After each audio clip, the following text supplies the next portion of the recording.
So here are some of the slimes in the National Geographic set. This one is the hot and cold one. We just like used Ziplocs, and we put warm water in a Ziploc and cold water in the other Ziploc, and then we put little patches in under each of the Ziplocs, and it changes colors, and then we mix and match and we play around, and then we put your hands and the color changes.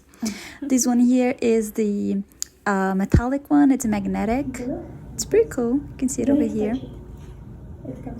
And my toddler absolutely loves it. We have been talking about all of the magnetic stuff. We even like played with a magnetic sheet and also with the dishwasher lid.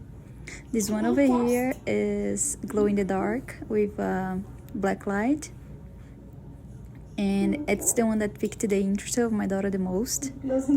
She absolutely loves it. We have been talking about shapes, numbers, letters, and things, which was pretty sweet. That's so cool!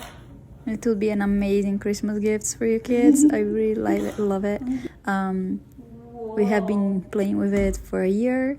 Some of the slime come a little bit dry, mainly the liquid ones.